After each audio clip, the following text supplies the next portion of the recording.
All right, guys, Lewis here, and today we have somewhat of a different interview because usually I have interviews with people from academia, but today we have an actual practitioner of the field of language learning. Let's say it's Will John, and I'm sure you've seen the YouTube channel Goluremi.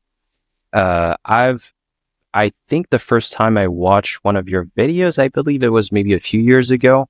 I think it was one of these videos where you talk to people in the street and you spoke, I think, in Italian, and actually I was pretty impressed because I learned Italian myself, and I realized that for an English speaker, it's pretty impressive. Your accent. I mean, the pronunciation that you have, it's very impressive. I think a lot of English speakers tend to have pretty strong accents, and whether it be in French, Spanish, or Italian. So, Will, could you introduce yourself and sort of tell us what your background in language learning is? Okay. Well, first off, thanks. I appreciate that. And I would say you're 100% right. Americans and, native English speakers tend to have a hard time to lose the accent, but I'm sure we'll get into that.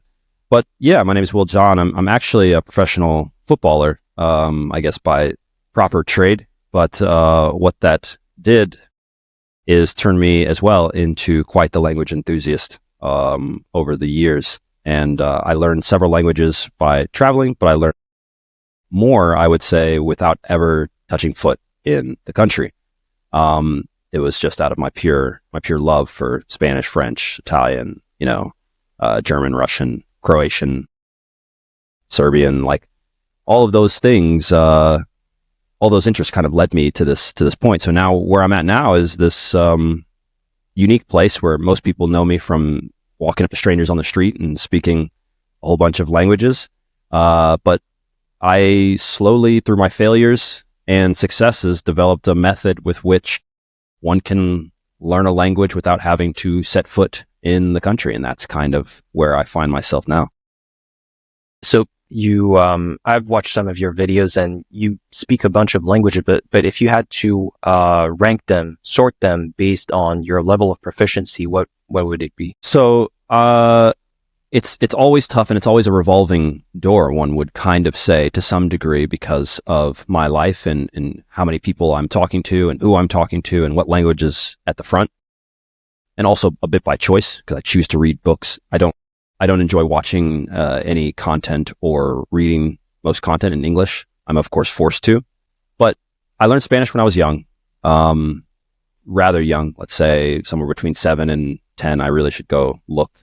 And so Spanish is firmly entrenched in my being, as is Italian, and French to a large degree, although I don't have a whole lot of time to speak in French.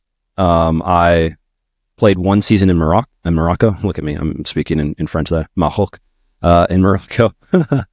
And then Croatian and Russian, I would say, are well high up there. German as well. I made many mistakes in German. And then I would say lower down the list, because I don't have as much, let's say, time to do so, it would be Danish and Swedish. Although if I'm there for 5 days or 7 days, it comes flooding back into me, especially being a native English speaker. Those languages are fairly easy. Right. I shouldn't say fairly easy. I know people struggle, but easier than, say, Russian was or Croatian. So if I remember correctly, and this is from a video I watched maybe a year ago or so, there was a very small bit, and this may be just an anecdote, but you were talking with some Japanese speakers on the streets of, I don't remember where, but somewhere in Europe, and you mentioned that you could not speak Japanese, but maybe this was a potential sort of project for the future. Is this something that you're trying to do? Are you trying to learn Japanese? There are a lot of languages coming up for the future, because I, as a 15-year-old kid, read the book The Count of Monte Cristo. I'm not sure if you are familiar with that. I'm aware of it. Or story. Okay. Well, the premise, to cut it short, is a guy who was wrongfully accused of being let's say a traitor to the state, was locked away. And while there, he met a priest type of guy who taught him all sorts of secrets on life and languages and all these things. And I just thought, wow, this is incredible. And so he escapes prison and he goes and he travels the world. He uses his languages and all this stuff. And he's completely free. Like the world is everywhere he goes, he can speak. And I just thought that was amazing. So at 15, I said, I should learn 10 languages. I just pulled that number completely out of the air. I'm at 9 now. And so when you're asking me what languages are next and what is Japanese, like I would, the kid in me wants to keep going till I'm at like 400 languages, well aware now at what it takes to maintain 9 languages at a level of proficiency to have conversations. It's a very real thing. But it's getting easier. So Japanese, I would love to come. Chinese, the language of my father, Yoruba, which I didn't learn while a child. I think Arabic also. I think those are the ones that are for sure going to happen. But I also think languages like Portuguese, given what I have, it would be dumb not to simply delve into. So that's the idea for now, let's say. Right. And you are, I don't know if most people know this, they know the Goluremi channel, but they may not know about the football channel. What role do you think football has had? And by the way, I should clarify that for the American listeners, in this case, we're talking about soccer, right? All right.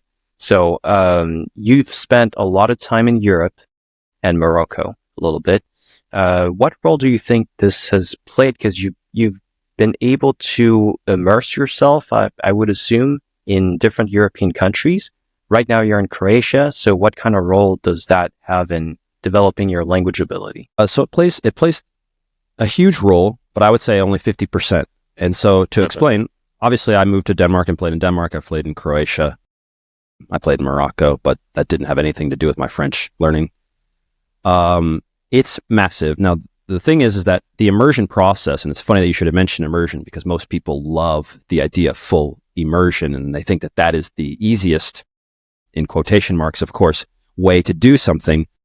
Whereas I think we can generally agree that it would make things easier for you if you lived in Italy and you were trying to learn Italian. I think that we can all agree. However, it does not mean that you will learn a language. It does not. You can go to a country and spend time and create a bubble, which is a problem that most people have in English because you're all around foreigners, or your mother tongue because you're traveling with your family.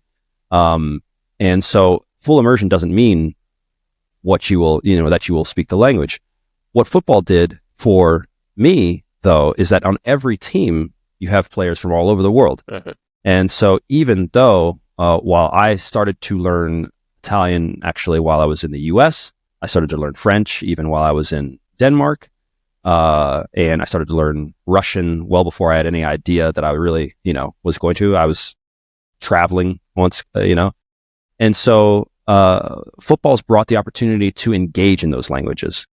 And sometimes, of course, also to be immersed. Yes, when I moved to Serbia, I then learned Serbian, and Serbian and Croatian have, very similar, and for some people are the same language. But football just presents opportunities to engage. It's just incredible because it's a world sport, but it's not necessary. And that's why in developing my method, when I learned German, Italian, French, I never, ever had set foot in Italy. And when I got to Italy, I could speak Italian. So nice. It's not necessary to move to the country. Absolutely. Yeah. This has been my experience as well. I mean, I've been to English speaking countries, but I've never lived in the US or in the UK or whatever. And so you can do immersion, but, do it yourself at home, just read and listen to stuff in your target language. It's not a matter of having to move to a different country. So I'm sure you've noticed that in this interview with Will, we're actually talking a lot about comprehensible input, which is why I think it's a good time for me to take a minute and talk about the sponsor of this video, which is Link. Link is a language learning app that allows you to learn languages using content that you love. And so Link comes with thousands of hours of content that includes audio and text, and you can also import things into Link. You can import them from YouTube, Netflix, blogs, news, and so much more. You can import stuff that you love, and then using their convenient interface, you can actually look up words and phrases in the interface. Now, some additional things to note with LingQ is that you can track your statistics in terms of the number of words that you know and so on. LingQ is available as a website, which is the version that I like to use, but you can also use it on your mobile device, so a phone or a tablet. Now, for my viewers, you can actually get a 5% off discount for a 12-month plan, but just know that by default, when you get a yearly plan, a 12-month plan, you have a 35% discount that is applied by default. I'm going to put the code in the description of this video or this podcast so you can get the additional 5% off. Back to the interview. So could you talk a little bit about your approach to learning languages? Like if you had to learn a language from scratch right now, and you have about, let's say, a year to get to as high of a level as possible in a language that you don't know. So I'm trying to think of a language that you don't know, and I think you don't know any Asian languages. So let's say Japanese, for example. And let's put aside the issue of like the whole writing system and stuff, but how would you approach this challenge? Yeah, so it does, and it's funny. It's good that you do mention the writing system, because that is an issue, and I encountered that obviously with Russian and Serbian. There are Latin characters for technically scripts for both to some degree, but they are different systems. This is exactly what my artificial immersion approach is, actually, so I can at least explain some of that. So if you had a year or two, and the first thing that I want everyone, we have kind of a virus that's moving around the language culture, which is learn fast. And so learn in a day, learn in 7 days, learn in 30 days, whatever it is. And I have, I could say a colleague, Alexander Arguelles, and when speaking to him, he mentioned that learning a language is like watering a plant, okay? And so you put that seed in there and you water it. You don't expect to put a seed down and then throw some water on there and just sprout up this amazing thing. Your language is actually growing like a plant like this. And I agree with him. I think if you have to go at it, what the first things, and there's several many things, and I can't go through what each specific person would want. The very first thing is you need some solid input. Understanding the rules of comprehensible input will help you tremendously. A lot of people don't understand how one can get started from scratch. I can't speak Japanese. I can't read Japanese in your instance. Therefore, the very first thing I need to do is understand the rules of comprehensible input, meaning that I need to understand that, let's say, it could be anywhere from 75%, 80, 90% of what I hear, watch, listen to needs to be intelligible to me. Obviously, at the very, very, very, very beginning, even more. The next, one of the unique things that we do and teach within our method is that you actually have to take over the learning process. I know there's everything out there in the sun, from Duolingo to Rosetta Stone to whatever, and they will guide you down a path. When you're done with that path, you don't have any of the knowledge for what worked. All right. And so what we have done first is kind of get you out of the traditional method way of thinking, the things that didn't work in school, the amount of data that is behind the fact that the whole world is suffering from this issue. And I'm kind of on a crusade to change that. And it's sometimes controversial because of what I say, but the schooling system can teach you math, teaches you science. You understand how to write an essay, even if you don't like math. I didn't like math. I can add and subtract and divide, but everybody's running around the world and in these languages, and they don't have an ability to speak. And that's a problem, because we do know better than that. We don't know perfect, but so once you've chosen your input, just to go back, you need to choose your interest, and you need to create a world around that. And that's what immersion truly is. When you're in a full immersion setting, you don't get to choose the input that's coming into you. I throw you in there. You have this, that. I'm in Japan and I can't see all this stuff. Well, I love football. I can find terms, materials, and things around football. And yes, it's just a simple way of course, aiming your input at something that you're interested in. But what that does is actually increase the frequency of the words. And everyone's fully aware of high frequency words and knowing that that's necessary. But, you can only carry a conversation so far by knowing how to say, I want to go to the bathroom, or I need to eat, right? At a certain point, you need to talk about what you need to eat, And so what this does and what we do is kind of culture and engender a little world for you that you feel proficient in, which is something that most language learners don't ever get to because they're trying to take words from here. Duolingo gives you the goat jumps over the rainbow to the thing, and you don't know where you're going to use that. And then it's over here. And so it's a bit wild. And at the beginning, you need to make sure that you have small wins. And so our approach is, just to skip over all of the detailed parts, is to make sure that you have the proper input that's there. I can't read in Japanese, but reading would play a good role with mini stories, specifically fiction, if you can, because those stories will live in your head. You want to make sure that everything you're doing with your input is living in your head when you're not doing it. So you're thinking about, oh, that was crazy how he did that. And you're just kind of thinking about the story. We have to get things to your subconscious mind. If you don't make it to the subconscious mind, you're going to be, and what was that word? You're doing a translation, and we can't have that. And, our goal is to make sure that people you don't have to get to the highest levels of proficiency. I'll always be a language learner. I'm not perfect and all that, and that's never been my goal. But I can have human conversations and connections with people, and that's what we need to get you to, because once you're there, it's very hard for you to lose it completely. It's almost impossible. Once you've reached a level of true proficiency in a language, you might get rusty, as I said, with Swedish and Danish, but it's not going anywhere.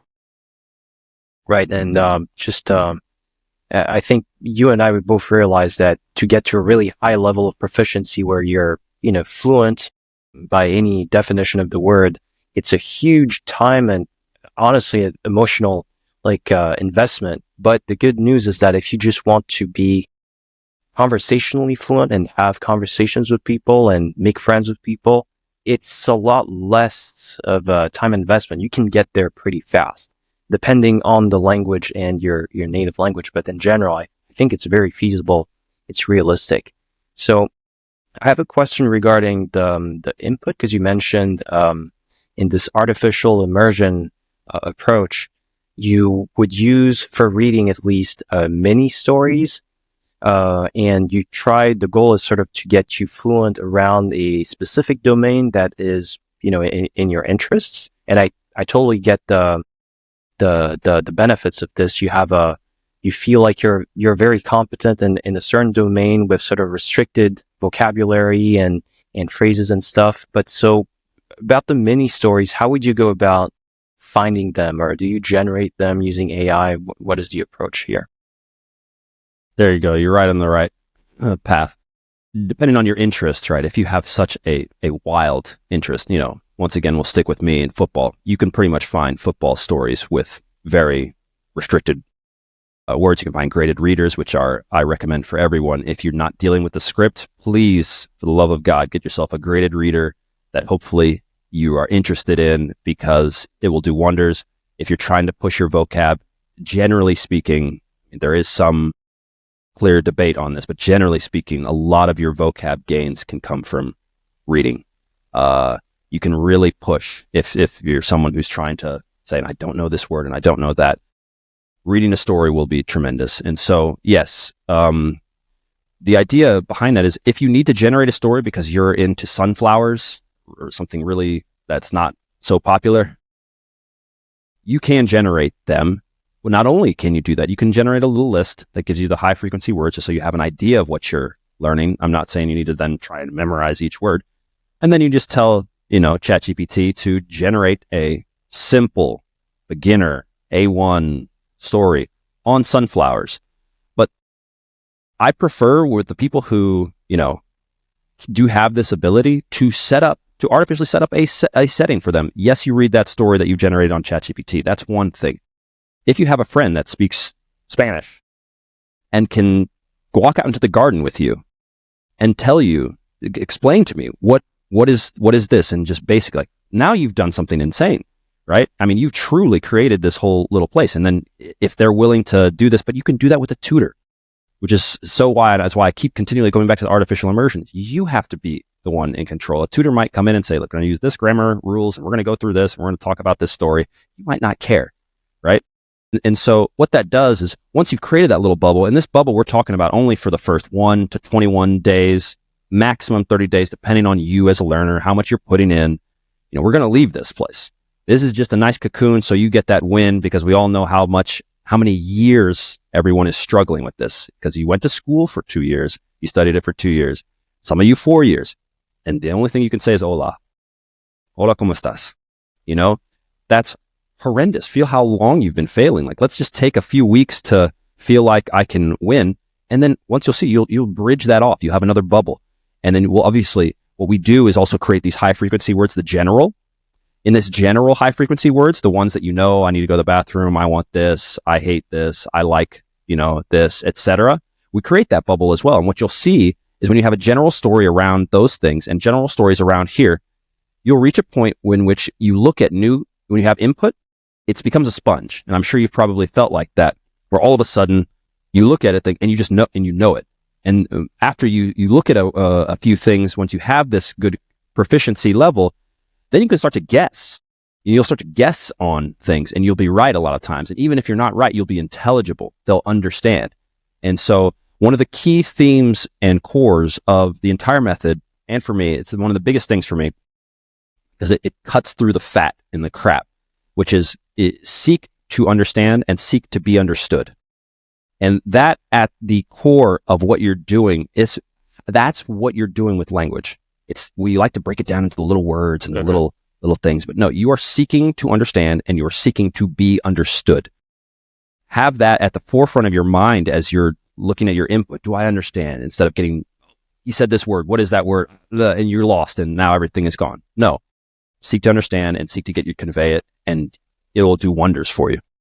Right. I think at the end of the day, this should be the main goal for most people, although some people are trying to maybe get to like really high levels of proficiency in the language and really sound like native speakers, but I would say this is just a minority of people. I wanted to ask you about your Italian, because I'm not really in a position to assess your competence in other languages, but in terms of Italian, could you tell us a little bit how you acquired it, and what is the sort of the story behind you learning this language? Sure. Yeah. So obviously I spoke Spanish as a younger guy, and then discovered in my teens that Italian was somewhat similar to Spanish, but not having the internet at the time and all that was not the same. And so in college, I actually had to go to a computer lab these are sound canceling headphones right here, but we're talking like those massive, I look like a satellite, trying to watch a satellite TV of Rai, which is, one of their national television stations. I didn't understand anything, right? And then so, of course, I had grammar books at the time, being 17, 18. I didn't know any, I just knew the way that I kind of learned Spanish, which was not actually from school. It was actually through comprehensible input. Oddly enough, I would come home and I wanted to watch Pokemon, and my mom was like, no, you're going to watch this. And it turns out that content was all comprehensible input, second language learners in Spanish. And so that's what I watched. And then she put me in a couple tutor classes. And then by the time I was like 14, 15, I'm like, oh my God, I understand. And so I went through school, doing that. But to come back to Italian, where things changed was I tried my hardest to do this Italian grammar and just try and throw it in like this.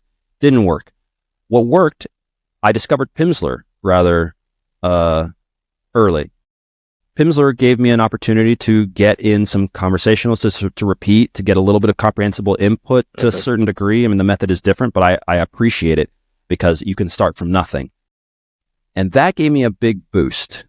And that boost then took me to finally actually starting to discover by accident kind of graded readers. My pronunciation was awful, didn't really understand, but I started to be able to understand the words. I was understanding stories, stuff like this.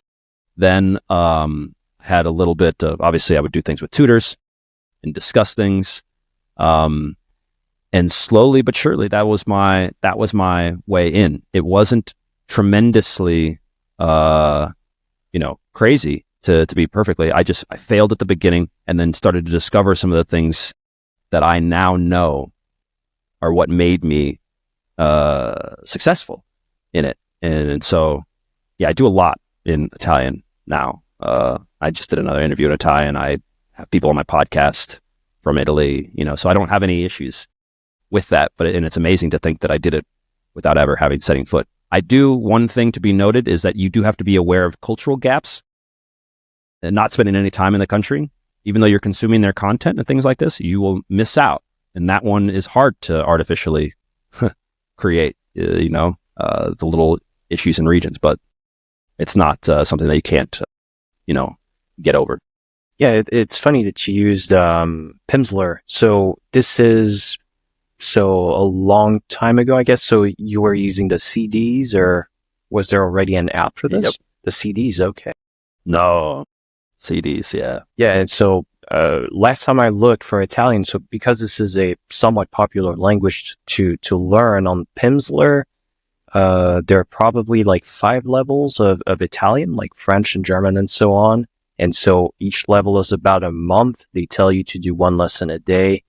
I've done it as well. I mean, I'd have to say that it's a bit of a strange method, but I really like it too. And probably among all the apps and methods I've recommended on my channel, this one gets the most positive feedback. In the comments on YouTube, people are saying, okay, I did Pimsleur Japanese like 10 years ago, and I still can remember some of the stuff that I learned. So I guess there's something to it. So if you were to learn a language right now, would you still use Pimsleur, or maybe it was just a good springboard for you to learn about other methods? If I was going to use it now, I would use several different things. I recommend Pimsleur. I recommend Assimil. And the reason for this is because you need something to give you a jump. A lot of people have a hard time making the jump from 0 to understanding a little bit, and that's what Pimsleur did.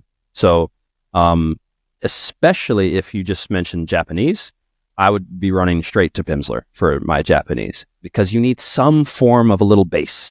Anything here that allows you to do it, and that will get you there. Assimil can also get you. I don't know that they have Japanese, to be perfectly honest. They do. Do they? Okay. I did it. Yeah. And so, okay, cool. Was it tough? How are you doing? It was fine. It was harder than Assimil Italian. Okay. Well, yeah, those types of things, I also am very, very adamant that people get pretty aggressive on creating their own. So Pimsleur is one, Assimil is great, that's another, but on finding and creating your, either not just through AI, but also looking for those materials within your area, or using a tutor in order to create comprehensible input for you and then recording it.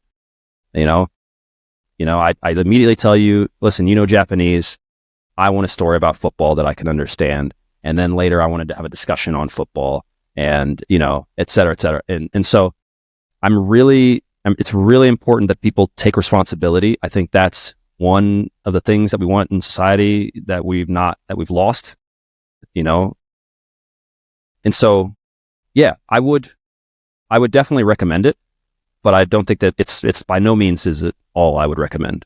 Yeah, definitely. And I think some of the main criticism of Pimsleur and Assimil to some extent, but not as much, is that there's not a lot of grammar. So in Assimil, there is some, and I think it's a good amount, to be honest, to get started.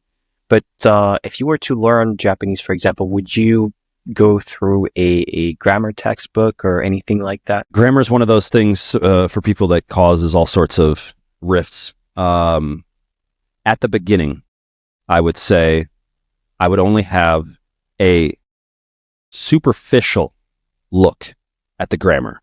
You don't want to ignore grammar to the point that you sound like a complete caveman that doesn't care, throwing words around here and there and not caring.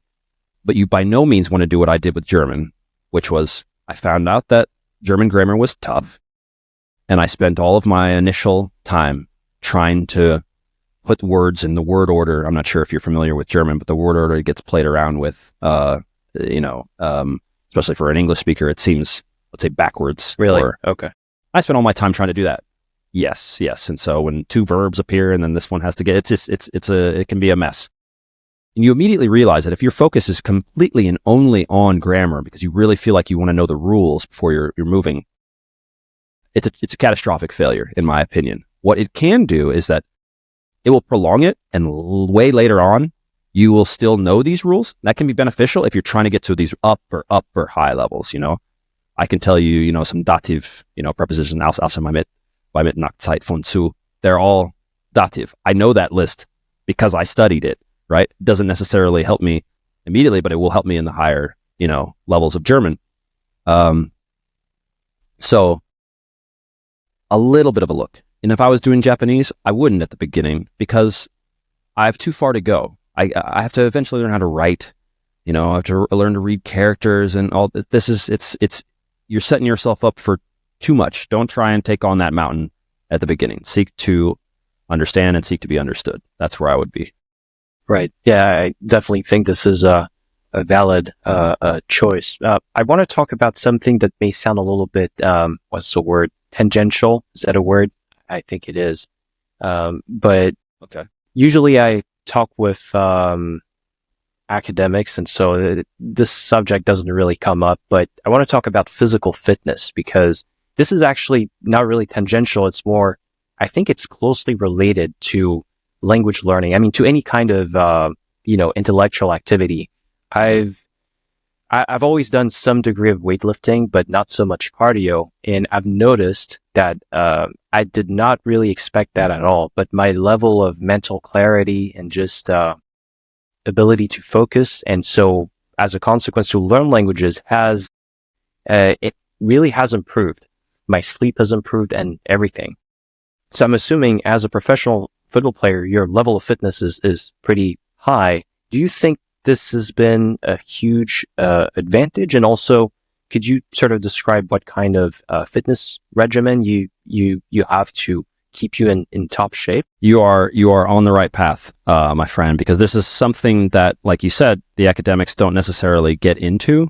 Not that they are not aware of this, but if you look at, for instance, I've got some great friends. I like chess, and I've got some friends who are grandmasters, and Really? I would ask them about this specifically too, because and so I would ask them, and they would say, well, the Russians, felt that they needed to be fit in order to be at their best, right? Well, you're sitting in a chair and you're doing this. They feel that you need to be fit. And obviously, we all well know that the Russians are tremendously good at chess. The short answer to your question is yes, clearly. The more fit you are, the better you will be with everything, right? It's your body, it's your vessel.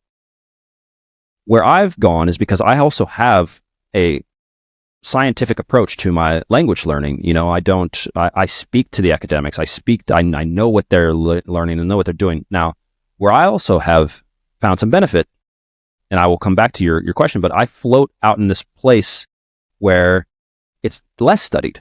I'm a massive meditator, and I'm also a lucid dreamer.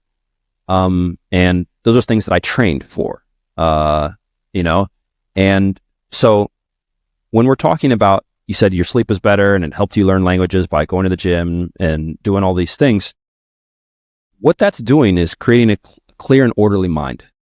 And what meditation does, just like when you sit and do deep work, if most people are familiar with the term deep work, which is at least, eliminating all sorts of distractions from your study time, and you will then learn at a faster rate, and you can actually get better at learning, which is one of the beauties of deep work. When you're doing this stuff, when you're doing meditation, working out, all these things, what you're doing is training your brain to have order as well. And that translates into language learning. And so it's also why, while it's not, could we both learn languages without you going to the gym and me meditating? Yes. Have people done it? Yes. Would it make it easier for the people who are chaotic on TikTok, scrolling up and down, doing all this? Would it be easier for them to learn if they went to the gym, meditated? It's very hard to say that it would not be a massive benefit, which is why I think everyone should be doing it. And there are all sorts of things and ways that I also have in my course on why you have to change your life, actually, when you're trying to acquire this next language, because you're actually creating a new person. And so my fitness is, I'm an everyday person, clearly. Obviously, I have to be a training. I have to weight lift throughout the week. Depends on what part of the season it's in. Depends on if I'm out of season, right? And your nutrition will also play a role in this. But yeah, so I'm running a few kilometers a day. Obviously, if I'm at training, it's just part of this, or a few miles, right? Let's say minimum when you're on the field in training. It's just what's going to happen. Weightlifting 2 to 3 times a week, yoga, virtually, or some form of stretching every single day. And there's all sorts of stability exercises and all things like this. All those things lead towards my one single goal, which is you want to be able to have a large and simple ordered brain that accepts and can shut down your mother tongue for the time that you're acquiring the language. If every time you see a new word or hear a new word, you start to throw it back into your mother tongue, you're not learning. You need to just say penna, since we were talking about Italian, and it just needs to be that. You don't want to then say, oh, that's a pen. All right. And so what meditating does, what yoga, what working out does is pull you into the moment and keeps you there. And you have a bunch of weights on your head. It's hard for you to think about, your taxes, right? That same level of focus goes straight into language learning. It's very clear that you're training one thing. That's your brain, your mind and your awareness, and everything you do gets filtered through your mind and your awareness. The stronger you are there, the easier it is for you to learn a language, period. Yeah. And I'd have to say that when I talk to, polyglots, people who have learned multiple languages, maybe they're not, athletes, or maybe they don't even work out, but in a lot of ways, they're people who they have their stuff together, right? They're pretty well organized in their minds, and it's very rare. I mean, I don't know if I know anyone who's a polyglot or who's learned a language up to a pretty high level and they're completely just messy. They're, ADHD on like Instagram and stuff, and neurotic and all that. So yeah, I think so. This is a section that you have in your course about just changing yourself, right? Yeah. Well, it's absolutely essential if you ask me. Now, like I said, you can learn a language by being a bit wild and crazy. It's not to say that no one has done it, but if you want to do it comfortably, get the most out of this, you need to change, and you need to change some habits. And I think the majority of us understand that when we're taking on a new endeavor, that we can't be the same person we were, that it's going to be a little uncomfortable. Once you get that new habit going, it becomes like gold. I mean, you get the momentum. If you get momentum going, those upper levels really aren't that far off. If it depends on your ability to be disciplined and focus and energy and ignore the distractions, and that's it. So cool, man. Well, Will, this was really great. We got a lot of information. I'm going to put a link to your website, but also I don't know if there's a separate website for your course, the artificial immersion course. Yeah. So, if you go to goluremilanguages.com, it's right there. And you can click and see the course comes out on the 25th of December. So we've actually we've been doing pre-orders. Yeah. So we're doing pre-orders, obviously, and we're letting some people in. There's a whole lot more, that I'm not giving away, because the course and having this deprogramming of your mind and then getting on to the other stuff is, the very first and most important. But the rest of the things, just like we touched on, changing yourself, as well as the potential for you actually being able to then learn lessons, in your Spanish, in French. And obviously that is in there, and we're going to be scalable as we continue to grow as a community. So there's a whole lot in there. I would just say for everyone, if you're interested and if you're sick of your approach that you've been going on, check it out. We all have our different ways, but it's worth exploring. I think all of them, even if it's not through me, please just go see. Don't get stuck in your ways. Check everything out first. Yeah. I'll put all the relevant links in the description of this video, or on the podcast if you're listening on Spotify or Apple Podcasts. So thank you so much, Will. No, thank you, man. Really appreciate it. Looking forward to having you on our channel.